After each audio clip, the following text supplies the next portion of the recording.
All right. Hi, everybody, and welcome to ALD No Limits. I'm Christie. And I'm Ken. We have another special guest, everybody.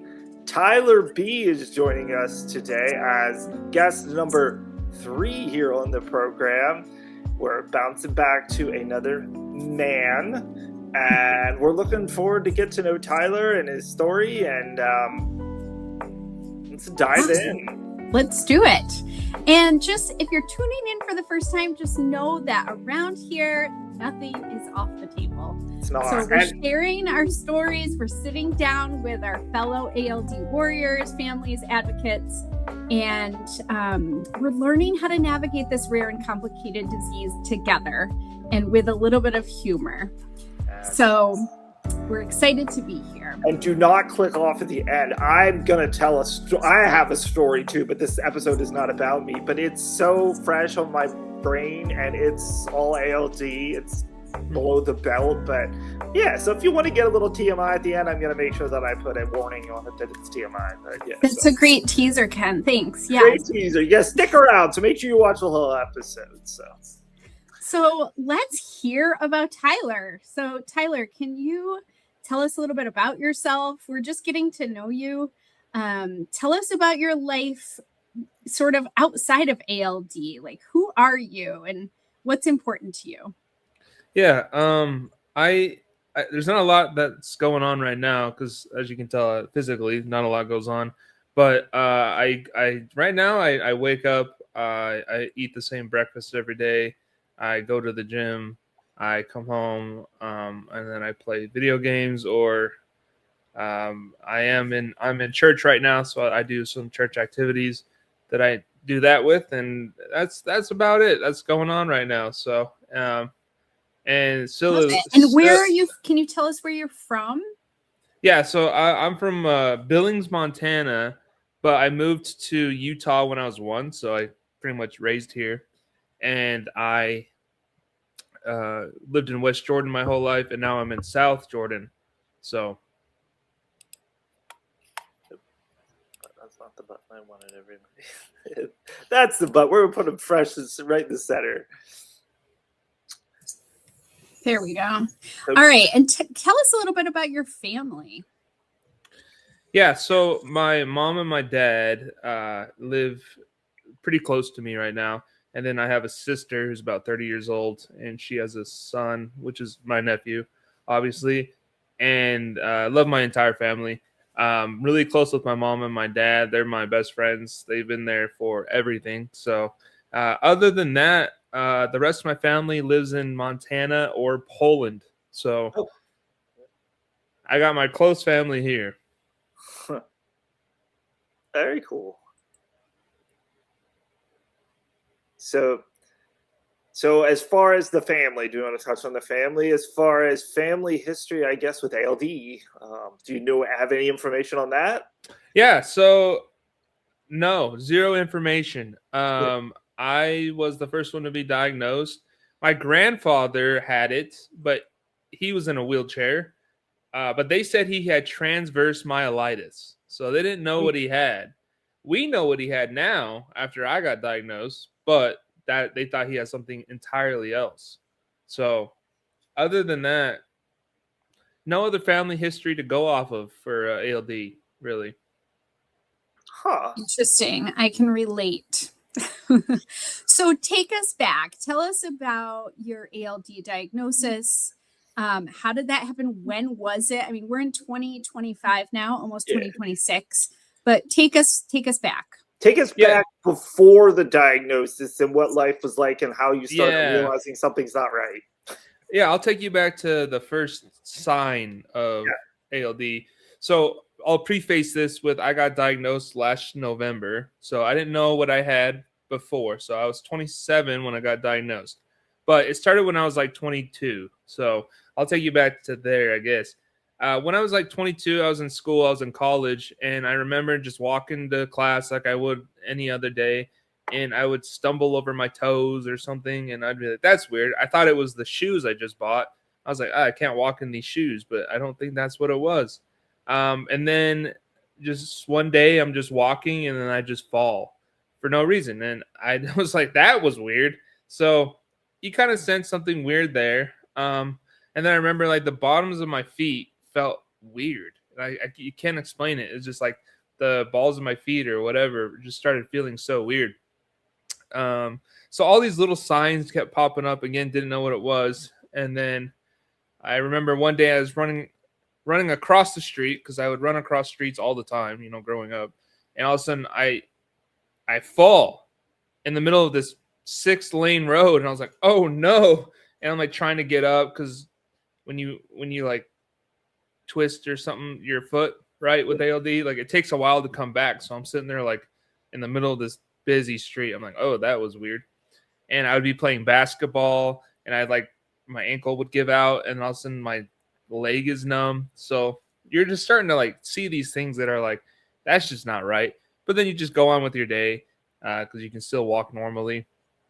And then, so you were pretty active. Wait, and I'm so glad you didn't get run over, by the way. Yeah, I was like waiting for that. Okay, so you got up off the street and you made your way over to the yeah, I finished. Okay, and you were pretty active. You said you played basketball and whatnot. Yes, ma'am. I before that I played golf, basketball, baseball. I ran 5Ks. I did I did quite a bit. Yes, Super I did. active. Okay, sorry. Go back. You were No worries. So I would be playing basketball, my ankle would go out, and then your leg goes out for like a minute or two. You're like, this is weird. You can't move your leg, because I think it's pre-spasticity. I'm not sure. So it really started to really kick in probably about 2019. I would be like bending over trying to like clean something up, and I'm like trying to stand up, and it was like hard to stand up. Like it was hard to even just squat and just clean. And I thought it was because I was inactive, because starting in 2019, all I would do well, this was COVID, right? So all I would do is play video games, DoorDash. I started gaining a lot of weight. This is when I got really inactive. And I thought it was because I was inactive that my legs were kind of not doing well. So I tried to like work out. And then in 2021-ish, I started to work out a lot more. I lost a bunch of weight, and I was starting to walk better and everything. And I remember the story when I was really inactive. I went golfing with my parents, because I lived in another area, and I couldn't really walk very well. And like, I was like, it looked terrible, because I went from being very active and knew how to do everything to like golfing was so hard. And my parents were kind of making fun of me because they thought I was just being lazy and out of shape. But looking back, it was ALD. And then, so 2022 is like where I really started noticing it. I would go fishing all the time. I'm in the middle of a river, and my legs are frozen, and I'm trying to get out of the river, and I couldn't move. I couldn't walk. I was like, wait, that's weird. So I'm like using all my might to get out of the river and climb up the little hill on the river. And I'm like using my arms because my legs are frozen. I'm like, that is not right. That is so weird. And I told my mom, and she's like, you should go to a physical therapist. And so I went to a physical therapist, and they did like the spasticity test where they like push on your foot, And then she's like, well, that's not right. And I was like, oh, okay. She's like, I would go to a doctor. So I went to a doctor. He did the same thing. And he was like, yeah, that's not right. And I was like, oh, this is great. I'm finding out things aren't right. So I went and get an MRI, and the MRI showed the T2 white matter, right? But there's not much to go off of there, right? And so I was just like, this is weird. So this is when I started seeing neurologists. So I saw a neurologist at the University of Utah, and they thought like it might be beginning stages of MS or something else. I don't know. And so starting 2022, I started getting spinal taps, EKGs, or the ones where they would like stick you with needles. Yeah. And they would stick you with needles, and they put electrodes all over you to test things, and they weren't even close. And then I go to get steroid infusions right, to see if there's like a reaction to a sickness or something. But lo and behold, I felt great on the steroids infusions. I wonder why, right? I wonder why. And because I was starting to get adrenally insufficient there. And so that's why I reacted really well to the steroids, because it was giving me cortisol. So that's why. And again, all these little things start, like when you look back, you're like, oh, that was ALD, that was ALD, that was ALD. Still didn't know. And then in 2024, last year, so during this time, my legs are getting worse. My walking is getting worse. And you can just tell my gait's terrible. As my walking is getting worse. My legs are feeling worse. And I started to use a cane last year, like a year before that, which is weird. And you could just tell that something wasn't right, and we just couldn't figure it out. And I was like, oh, I'm cursed. I'm doomed, I guess, because we didn't know what it was. And then in 2024, like May last year, I guess I should preface again, I could feel the adrenal insufficiency starting about 2 years prior, because I'd start getting dizzy all the time, and you could just tell how dizzy I was. I couldn't handle stress really. But in May of last year, I was kind of just outside riding my little scooter. I had a little scooter I rode all the time because I couldn't walk. And all of a sudden, I just started getting so dizzy that the room just started spinning. And I'm pretty sure it was an adrenal crisis. I'm pretty sure. And I couldn't move without like the room spinning. And so I'm like calling the hospital. And I had a girlfriend at the time, and she was helping me. She called 911 and helped me. They came in, checked all my vitals. Everything's fine, obviously.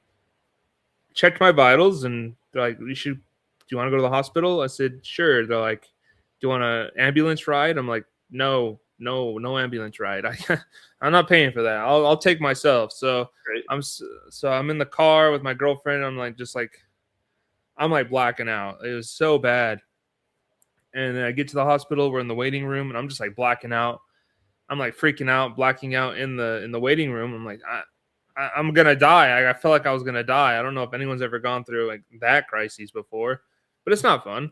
And then they give me a Xanax. I lay down, and voila, I'm fine. I'm fine with the Xanax. I think it's because it just calms your mind down. Yeah. I'm not entirely sure. And then they sent me home, and that was it. And I was like, okay. But then I just felt sick every day, just sick. I didn't know what was going on. It was terrible. I had a really good job at the time, and I got an accommodation to go home early if I was feeling too sick, because driving home was hard.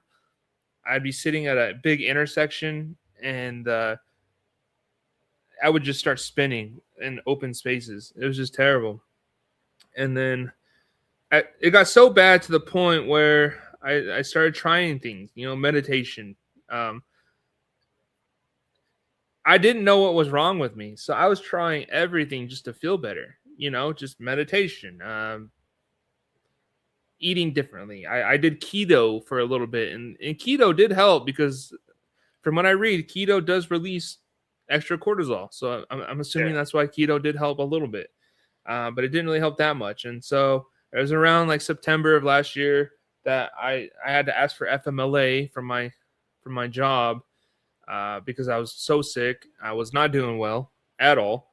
And again, no hydrocortisone at this point. I'm still adrenally insufficient. Not good. And then I get FMLA for 4 months, and then they let me go 2 weeks in. That's a whole nother thing that's still being worked on. So sorry, your employer let you go. Yeah. Okay. Yeah. And at this point, I'm just curious, did you have any theories about what was going on? I know people talk about long COVID and other things. You said MS earlier, but no, you didn't. No, ma'am. I had no idea what was. I thought this was the end. I really did. I was like, oh, I'm just sick. That's so scary. I was sick. I was like, no one knows what's going on. I'm like, this is my life. This is. I'm gonna go out this way. This sucks. I contemplated my own way out multiple times because I was suffering. I was living hell. being So sorry to hear that. It sounds like so adrenal insufficiency at this point was the big deal. Obviously, you still had ALD symptoms, mood doing what they're doing, but I mean that probably just added to it. But it sounds like adrenal insufficiency was the big kicker at this point. untreated Addison's was the bad part. Yeah, it was. I was very sick. So, and then I guess I could go back a little bit. In March of last year, I hurt my ankle really badly. I bent over to pick something up, and then I rolled my ankle. And then when you hurt like your foot or something with like ALD, it shuts off your whole leg, right? It shuts off the entire thing. And so I didn't go to work. I was like, hey, I hurt my foot. And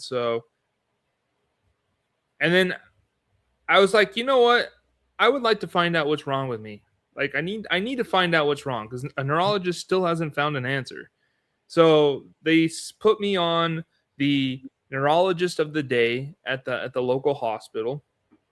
And I went to see her the first time. And she's like, can you walk for me? She's like, yeah, that's not right. That's not good. So she thought it was something else. And then after everything, and then in November, I saw her a second time. And she said, can you do genetic testing for me? I just want to see. Spat in a tube and got an answer. And after all these years, 4 or 5 years of neurologist visits and everything, I spat in a tube. She gave me the answer. And I was like, oh, wow. Okay, so that was the day I found out I had adrenoleukodystrophy. So. Wait a second. Okay. Yeah. Wow. Well, welcome to the club. Congratulations. Yeah. No. Yeah, glad to be here. but okay, so thank goodness for this neurologist who was asking for genetic testing. Yeah. Did you get it the same day? No, Did you get the answer the same day, or was like how long was the waiting period? I know this is a question for others. Yeah. I've heard this quite a bit. Like, how long does it take to find out? How long was it for you?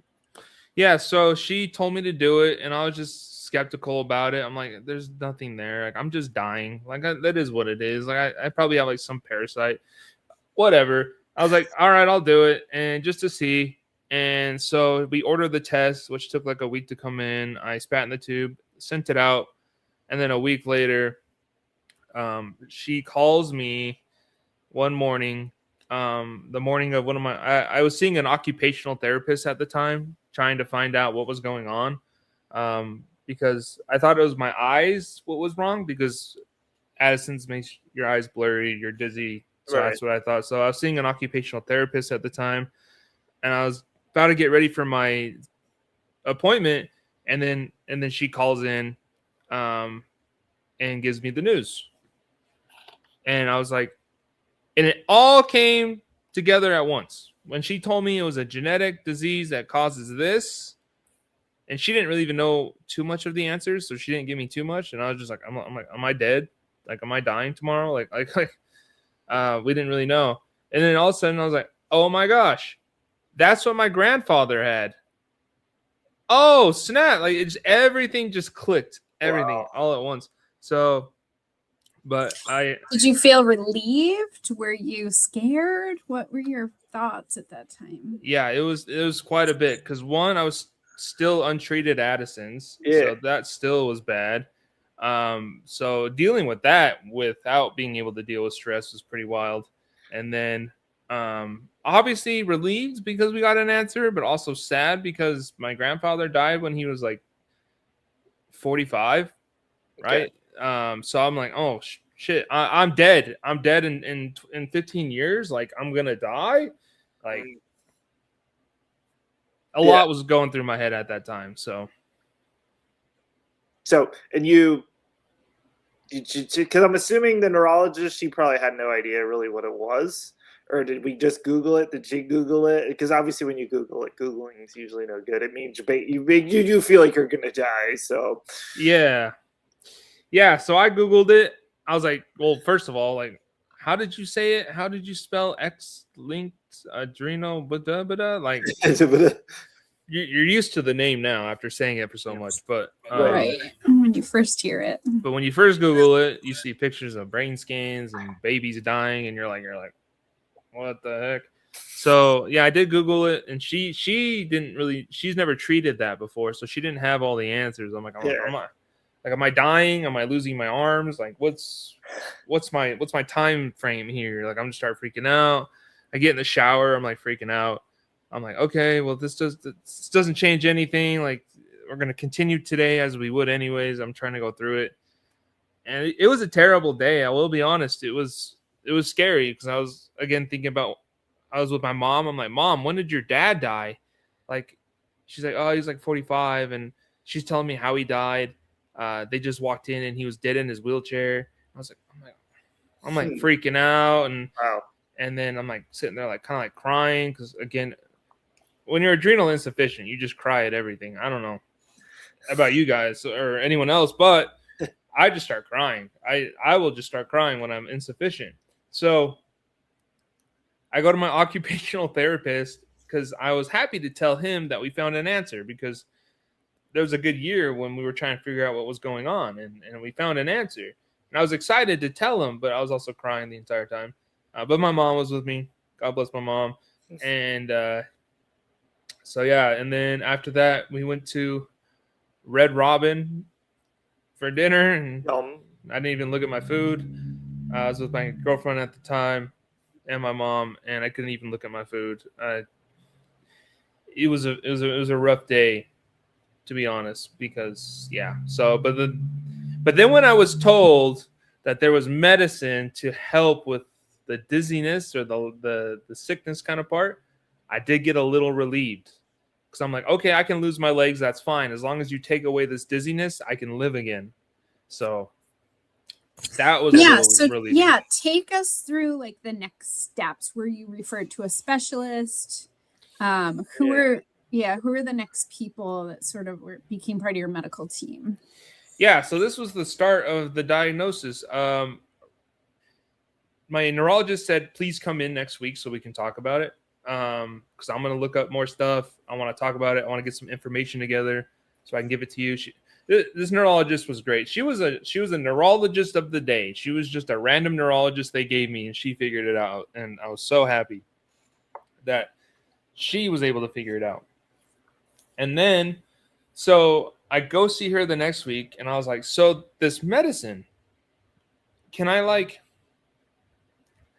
go to the hospital and get like an emergency dose or something? Because I'm dying at this point to feel better. Dying. I haven't eaten really in like 3 months.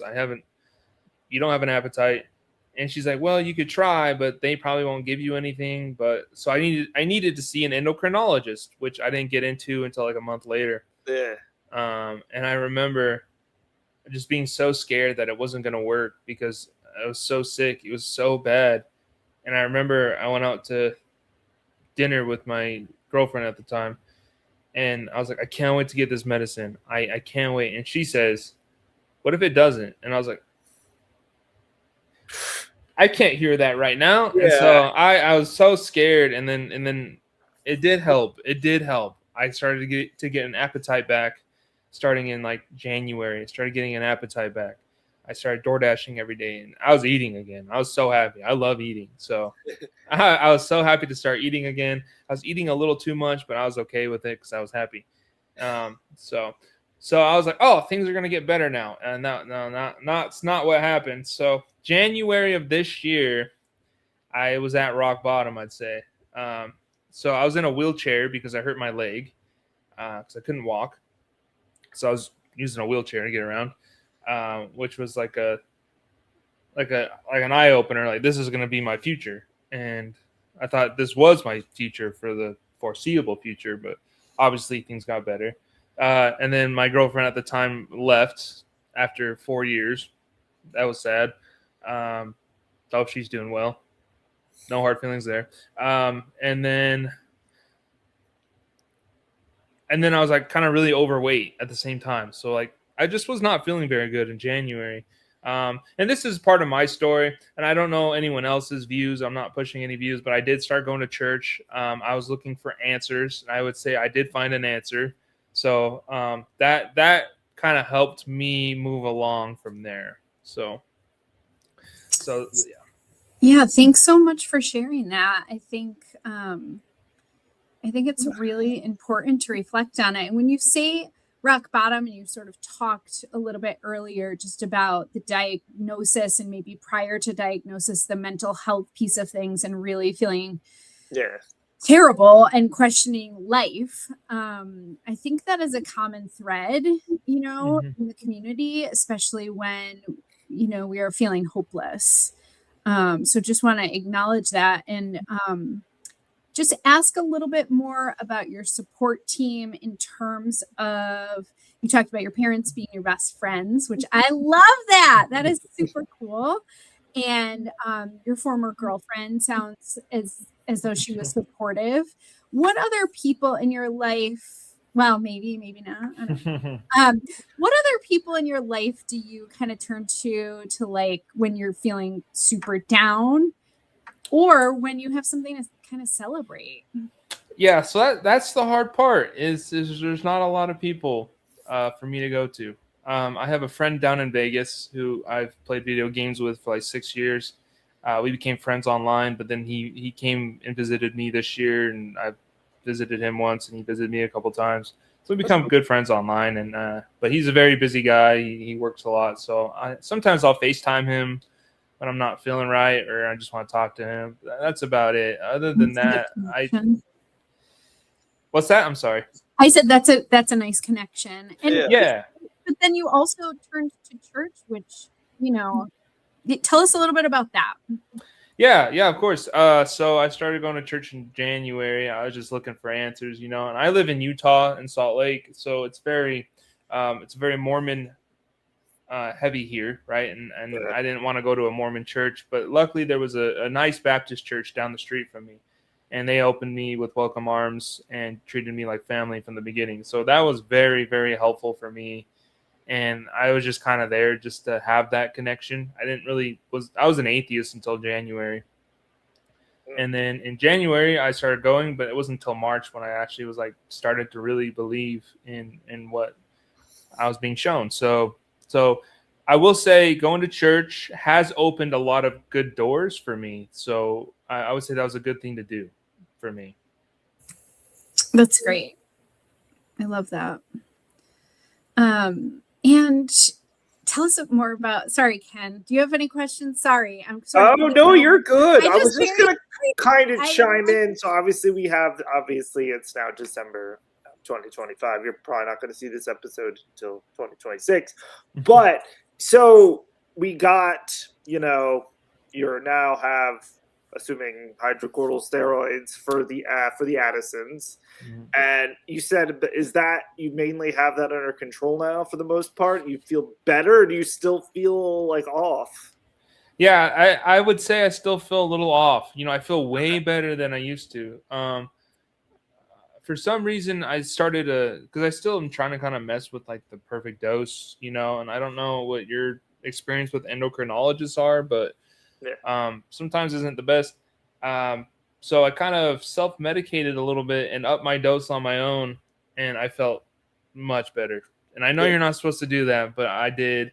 But I also started taking a Xanax in the morning with my hydrocortisone, which kind of deleted the whole dizziness part. So, but there are times where I still feel pretty dizzy, where I have to sit down, you know, and just kind of chill. So, but I'm able to do a lot more now with kind of what I do now. So I would say it's gotten a lot better over the year, but it did take this whole year to kind of hone in on what's good and what's not. So you got that going on, and then obviously ALD is still doing what it's doing. Like, so I think you mentioned you had a cane. You walk with a cane? Yeah. Yes, sir. I got my trusty cane with me. Cane. All right. So that's currently you're walking with an aid, a cane. Yeah, I also got can't really show you, but also got like a nice walker for whenever I need that, and I have a wheelchair just in case as well. Awesome. It's good to have the whole arsenal there because I have it all. This disease just goes crazy, so it's good to have it all. So yeah. But the wheelchair, you said you'd been injured a couple times. You hurt your leg. You said you had twisted an ankle. No more injuries, okay? Well, I hate to burst your bubble, but a couple weeks ago I did hurt my knee, so I was in a wheelchair again for like 3 days. But I'm better now. I heal a little better now. But the only bad thing is because I did not move for a good couple of years. I didn't want to move because I didn't like not being able to move. So I just played video games and ate fast food all day, which is why I got a little overweight. And so I didn't want to move. But when I tried to start to move is when I hurt myself, because you can't just start moving when you have what you have. So, but yes, hopefully no more bad injuries. I'm hoping. Yes.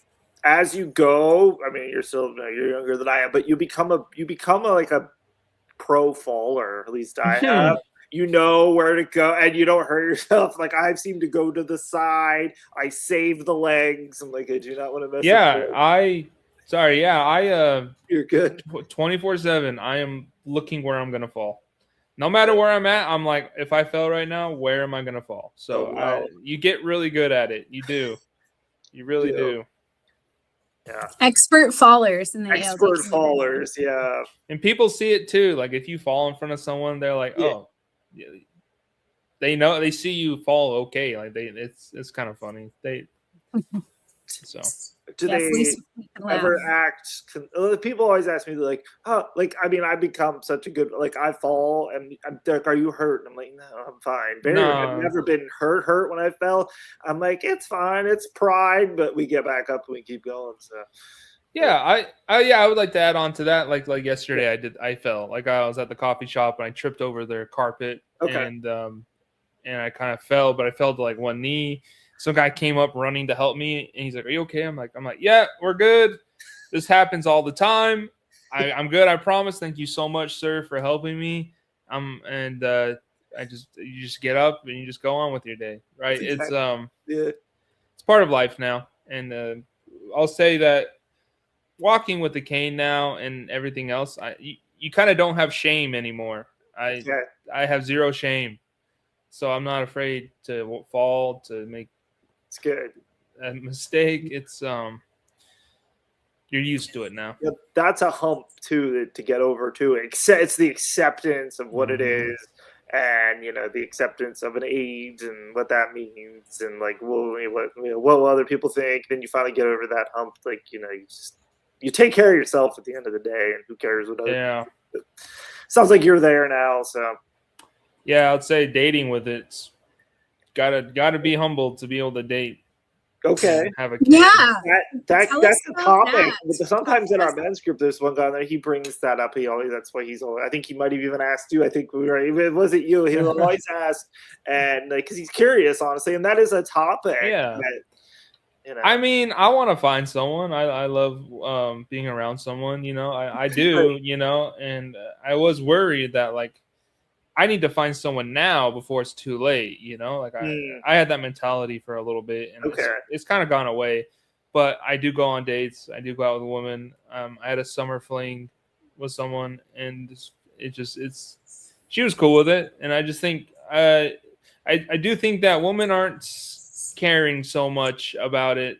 I've had one woman tell me, "Hey, I don't think I'd be cool with the cane. I can't see a future with that. I'm so sorry." I'm like, "Oh, no worries. Like, thank you for being honest. That's totally cool. I don't blame you at all. Like, I agree. And then other than that, no one really says anything about it. And so, if anything, it's made me more confident. More, I approach women to ask them out a lot of times, and I don't know. It's made me more confident. I don't know. Good deal. What else to say besides that? I love that you're putting yourself out there. That's great. Yeah. It's like you flipped it. You turned it into something good. Yeah. Turned it into a strength. I like that. Yeah. I wouldn't. And it is really, when you have something like ALD and you've managed what you've managed in terms of diagnostic journey and injuries and all of the things, then you have that resilience and that strength. So I love that mentality that you have about making connections and finding someone to spend your life with. And you have a great head of hair. Can I just say that right now? Yeah. As we were talking about Addison's, I was like intrigued by your head of hair because I know many men suffer from the side effect of losing their hair I worry too. I didn't worry while I was sick. I didn't care about my hair, but now I'm like, thank God I still have my hair. My grandfather went bald, and I was worried about that. Okay. But now there's more things to worry about. So, whatever happens, happens. So. Sure. Well, it's looking good now. I had a couple other questions. Just curious. You all have assumed your grandfather had ALD. Has your mom explored testing? Yeah, so she is a carrier. But I don't know if she has it. I'm not sure, but she does have weakness in the hips. Okay. A little neuropathy. Bladder issues out the wazoo. That's one thing, is she started having very bad bladder issues when she was like 35. So So I don't know. I actually don't know if she actually has it or she's just a carrier, but she does have I mean, some of the language has shifted. And so in the ALD community, we no longer say carrier, even though the genetic testing will say carrier right on it. We just say women with ALD, because I think there's been sort of like a misnomer around carrier versus a woman with ALD. So there hasn't been enough clinical research to really understand, but we're on the up and up. We're figuring it out. I would say she has it then, because her bladder sucks. Yeah. And my bladder. You mean with sorry, go ahead. Lack of control, or she does Botox injections in her bladder, which seems to help really well. Yeah. But I started having bladder issues. That was one of the first things that I noticed, was my bladder issues. So. And tell us more about that. Yeah, I'm pretty open about my issues when it comes to my body. I don't know how open I should be here, but no limits. No limits, huh? Well, all right. No limits. Whatever you're comfortable with. Yeah. Okay. Like I said, I'm open. I'm open about anything. I'm an open book. So the bladder issues started like when I was like 21. I noticed I would just go to the bathroom more, I guess, and I went to see a urologist, and they're like, we can do a prostate exam. I'm like, no, I'm 21. I don't think I need that. I'll just drink less water at night, I guess. I don't know. But then when I was like 20, 21, then the ED issues started. I was in college, I messed around a little bit here and there. But when that doesn't work, then that's not normal. That's not normal. And you just start thinking, what is wrong with me? Am I anxious? I wish I knew. I really do wish I had the benefit of knowing this disease and that this is what I was going to have. Because, again, everything points to ALD from before knowing. So then that started happening. So I started just taking medicine for everything. Yeah. Just like putting a Band-Aid on everything and not really finding an answer. So, yeah. Yeah, thanks for sharing. Yeah. And I'm curious a little bit about your health journey, fitness journey. You kind of touched on that just a little bit about how you go to the gym, and you talked about maybe having gained weight and then getting fit again. Kind of where are you at now? What advice do you have for others? Sure. I guess I'll start with the first one. Is I was in really good shape. I was very active, and then I moved in with my ex-girlfriend, and then I just played video games and DoorDashed every day. Gained like 40 pounds, and then broke up, went back home, and then got in really good shape again. Really good shape. And then got in another relationship, this last one, and then that's when my legs started going out, and so all I did was eat bad food, not doing anything. And I got sick and did nothing. And then so this year, when I started feeling better, and around March, I started to realize that, you know what, I need to get in shape. and the best time to do it is now while I can. So that's what I started to do. So this is me today. But if you want to show the before ones, I was a little more chunkier, I would say. The before ones, I was definitely more chunky. Yeah, we need the before and after. Yeah, you gotta do before and then after. You gotta do the reveal after. All right, hold on. Please stand by. Continue the conversation. So starting in March on my birthday, which is March 7th, I went to a pizza place with my family, and I saw a guy in a really cool suit. He had a really dope suit on. It was just like a slim blue suit, and he had like the suspenders on, the shoes, and everything. But he was in really good shape. And I said, you know what? That's my goal. So this is about when that happened. And I was like, that's you at the pizza place in the bathroom. No. That was my first day at the gym after the pizza. Nice. So I'll continue with the pizza story first. So awesome. I said, my goal is to get in such good shape that I can wear a suit like that. That is my goal. And so that's when I started to diet like crazy. And when you have this, you don't have the ability to be as active as other people. So you do have to lower your calories even more. Because it is calories in, calories out, right? How you lose weight. But people burn calories just by walking around. I don't walk around. So I do have to lower my calories a little more. So I just started going to the gym, started losing weight, and that's all I've really done this year is try to get in shape and deal with what's going on. Difference there. Oh, so yeah. What is your workout? What do you do? So I do push, pull, shoulders, legs. So I will work out my legs sometimes when I'm up for it. I'll try to do some leg workouts, some lifting with my legs. It's hard, but so like I'll do chest and tries one day, and then back and buys the next day, and then I'll do shoulders the next day, and then I'll try to do legs or some kind of leg movement that day, like even just walking the stair stepper is a good leg workout. So awesome. That's super inspiring. Yeah, so it is good. And again, I'm against myself. It's hard to be just against yourself because on Instagram, you see all these really in shape dudes that you wish you could be, like have this crazy physique. But I'm pretty sure like your body needs cortisol to build muscle, and mine doesn't work as well. So I'm not going to build muscle like other people. So I am against myself. So and it's hard to deal with that. It's hard to accept that. But I did lose about 50 pounds from like March till September. And then when my summer fling ended, I was like, all right, whatever. So I just started door dashing, eating, playing video games. I stopped going to the gym for like a month, and I got really cozy. No! And it's really easy to fall into that mentality where you don't move, you just eat, just play video games. So it was a good month of just doing whatever. So, but then I got back into it the next month. So I'm back into it.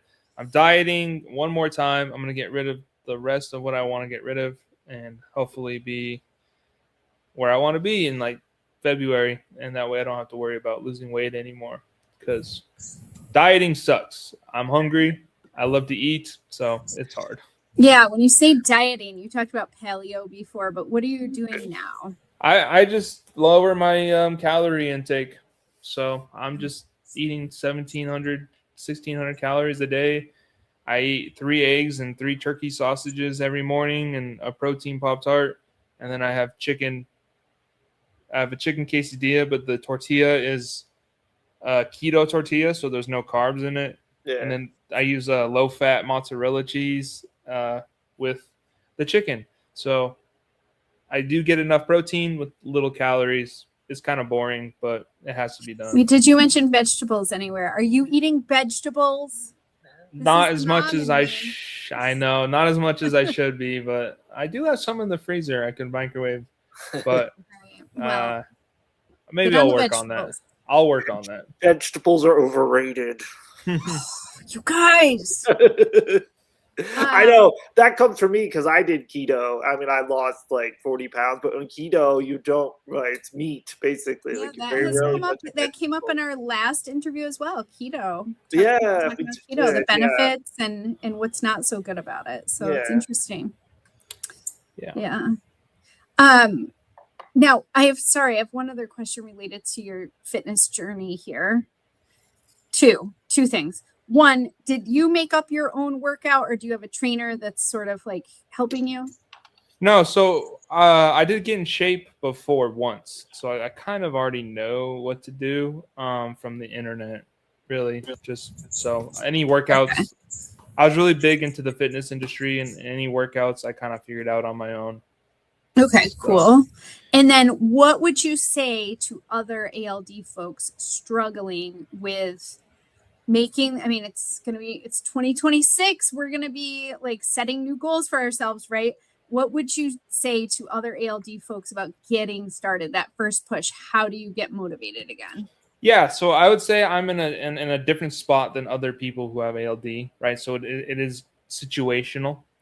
So in general, I would just say take it easy, one step at a time. That's what I had to do. I had to take it one day at a time, one workout at a time, because I was just limit testing what I can do. And you're against yourself. Like, don't look at Instagram or anything else and try to be someone else that you can't be, because you are against yourself. Also, if you do go to the gym, do not be ashamed. Don't worry about using a cane in the gym. I've been using a cane in the gym for the last 7 months, and no one's said a word. No one notices. No one's there to care, right? Yeah. I'm sure people notice. No one's going to say anything.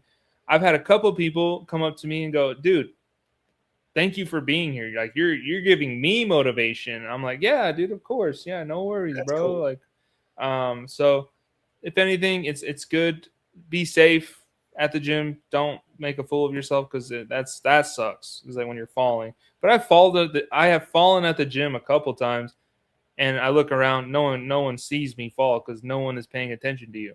Like, Right. no one's paying attention to you, and this is a good lesson for anyone going to the gym. No one's paying attention to you. I promise. I'm a good example. I fall in the gym. I'm waiting for someone to come up to me and go, "Oh, are you okay? Oh my goodness." But no one does. So in a way, it's fine. So take it Thank you. easy. Thank you for your words of advice, words Yeah. of wisdom. Wow. You had a journey. That's the entire things as well. Which again is what we're trying to capture with this, talking to all types, all different types of people and patients, and just with like everyone's journey is different. So this is It has been quite the journey, I would say. I will be honest. I thought of ways to get out on my own countless times. yeah. I did not want to be here. I still struggle with wanting to be here. I really do, but it is better than it used to be. I put out a video in March on my on the YouTube channel. I was like, oh, you know what? I'll do what Ken does. I'll do YouTube. You know what I mean? And I talked about, because I didn't talk to anyone for a good year and a half, and I was just letting people know where I've been, what's happened, what the diagnosis was, everything, right? And I did lie in the video. I said, "Oh, I'm good now. I want to be alive again." I lied completely. I still did not want to. So I've kind of just trucking along. I've done therapy. I've done everything just to deal with what's going on. Because again, adrenally, still kind of messed up. When your adrenal glands don't work, you don't really process emotions very well. So it is tough. Yeah. And I'm sorry you have those feelings. And please know you can reach out to us at any time if you have those really sad, dark feelings. We're here for you. Yes, ma'am. Thank you. And again, things are much better now. You can ask my mother. I'd call my mom crying all the time. God bless her for dealing with me, because she's all I would call. I would just be calling how bad it is, and I think she could tell you that it's gone down quite a bit. So it's gotten better. It really has. And another thing I guess I'd say to be motivational is I did group therapy online for 2 months. And when I first started, I was like, I don't want to be in therapy with a bunch of people who have no idea what I've gone through, like what I'm going through, right? And no one knows what I've gone through. That's not fair. And all these people are able-bodied.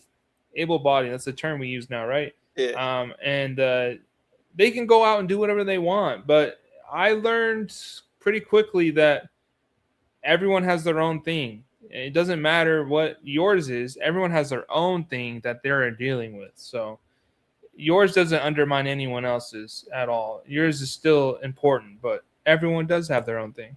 So I just hope everyone does try to better themselves and get the help they need. So yeah, those are words, good words right there. And you've been where have you found sort of camaraderie in the ALD community?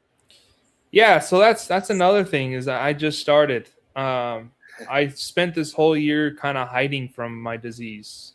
Okay. Going to the gym to cope with that, hiding from it. You know, I was so afraid to join like a Facebook group or see anyone else because I was so afraid to see my future. I'm like, I don't want to see it. I don't want to know.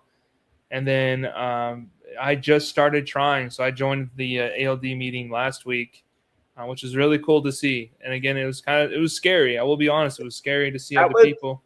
That one was very scary because it was there was over 20 guys in there, which usually it's about half of that. So definitely, I think it was the end of the year rush, but definitely come back again too. I mean, and again, as far as like it's called, I'll put it AMN Men. It's on Facebook, is the branch off of that group, which it's mainly a lot of the guys in there, and there's a lot of information in there. But I will say too, like when I found like, you're afraid to see what, and I mean on there, I mean, for one, you're not. If some people are in a wheelchair, but most people are just sitting. So everyone looks, able-bodied, and like you would if you joined it, you would not even know. I mean, yeah, we talk about things, the ALD symptoms, but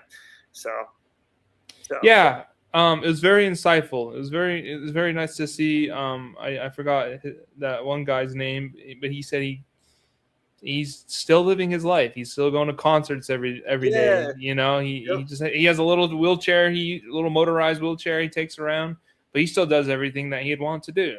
So it was very cool to see. So I'm starting to get out of the mindset of running away from my disease and trying to accept it a lot more. And I'm more open to just, I guess, talking about it and being a part of it.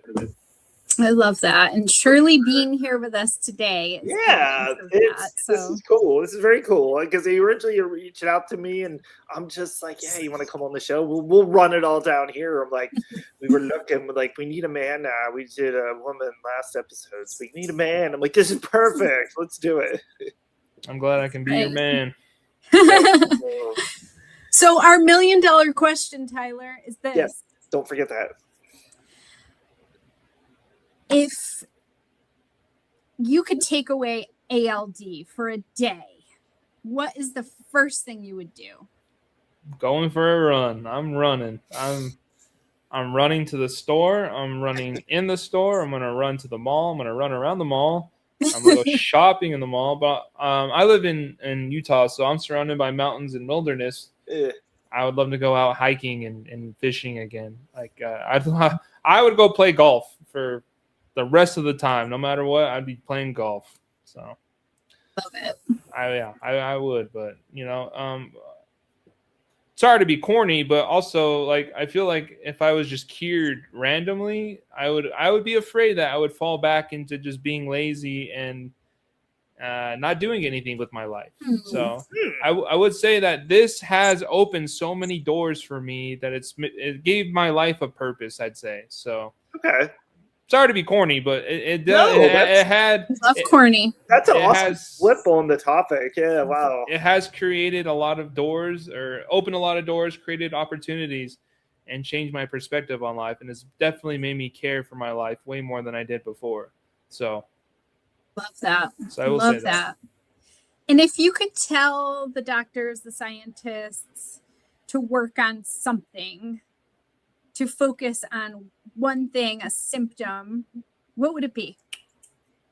That's hard. There's so much. Just cure it. Just get rid of it. Just get rid of it, man. That's all I can say is delete those long chain fatty acids. That's all I care about. Just delete them. Just find a way to delete them, and that's what we all need. I hear you. So that's great. All right. Well, it's been such a pleasure talking to you and getting to know you. And I hope we stay in touch. Yes, of course. I hope you're more part of the community, because we sure could use your light and your humor and everything you have to offer. Yeah, of course. No, I hope we all can stay in touch. I do want to be a part of the community, so I'd be glad to. Awesome. Okay, hold up here. I'm assuming it's a bathroom story. Oh, this is new though. It's not embarrassing, but it kind of is. Oh, okay. I'll segment it because it was messed up and it pissed me off. So you're here for the TMI section. I've teased this in this video. So here it is. It's a Saturday morning. I woke up kind of early for a Saturday. It was 5:30 in the morning. And I was awake. I'm like, I don't know why I was. I should have been still sleeping. But so I get up and I go to the bathroom. I'm like, oh, okay. Things seem to be moving this morning. Number two. So I sit on the toilet. Like, nothing is happening. But you know when you feel like there's something there and something's going to happen. Now, I will put this out there because I've talked to my doctor and they never seem to fully understand this. But like, I will tell them that to go pee, I need happy thoughts. I have to think happy thoughts. I have to think something, and my bladder will move. If someone's talking to me or something, absolutely not. It's not happening. So, but the other aspect of that is if I need to go anything with number two, anything, be it a fart, be it whatever, I can't pee. So here I am this morning, and nothing's happening, and I know. And then it was like, I think I started like, let's just say 6:15. I'm gonna put a timestamp on it, and I did my best to give all my tricks. I got up and walking. I drank 2 cups of coffee. I drank water. So meanwhile, I'm filling my bladder that I can't get rid of. So thankfully, it was not painful at this point because the effects of number 2. So I'm feeling like. Okay, we'll keep going. I'm like, I don't feel like I was constipated, but I feel like maybe it was kind of constipated because nothing would happen at this point. And I was up early. I was going to go to the store. I had to do this and do that. But I'm like, do I want to leave once I walk outside and go? Is it going to start moving? And, so I think it was, okay, now it's like 8 a.m. We're still struggling. I went and... so we're still struggling. I have not peed yet. Nothing is going. So I put on my shoes. I'm like, let's go to the store. Worst thing that happens is I shit myself, and then finally things are moving, and then I can pee. So I was willing to take that chance and risk.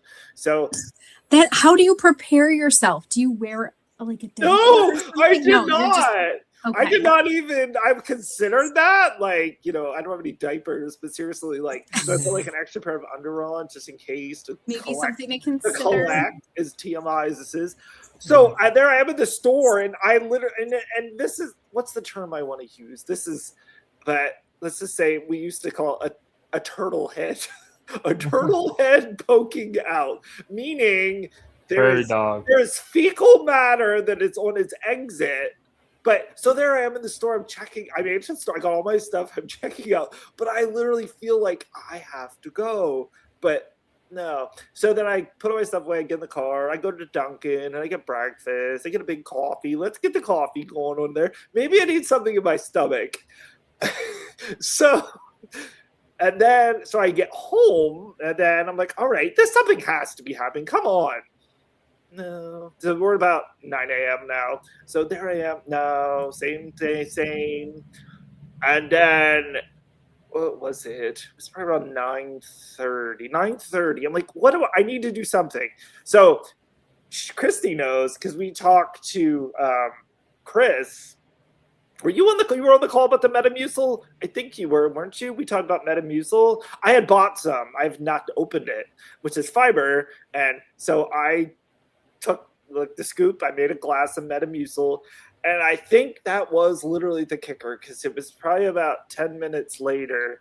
And off we go. And then, again, still haven't peed yet.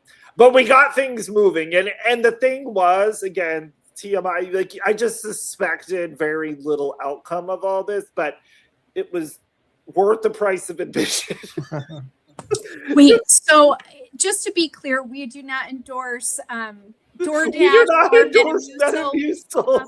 Came up with, But we've heard good things about it. So in ALD, Yeah. we try anything to see if it can help us. So there's that. But then, okay, but again, my bladder is still talking to my bowels at this point, and no, just nothing. I would sit there, run the water. But it's weird. So, but I'm making the thought process. It's so weird, but it's like you literally push on your, butt. You push on your butt, and then it has to clear that. And then my bladder will be like, all right, okay. So that was just shy of 10, because I had a live stream to do on my other YouTube channel at 10. So I was able to pee a wee little bit. So then I did the live stream, and I had finished my coffee. And then I think today it was like 11. And then we were finally able to pee. There was a little more in the number 2 department. And then we were done, and it was all good. Like, 5 hours later, like, that's a first for me. I've never, but the whole bladder and bowel, the connection, the nerves and stuff. So I plan on talking to my doctor, telling this story, because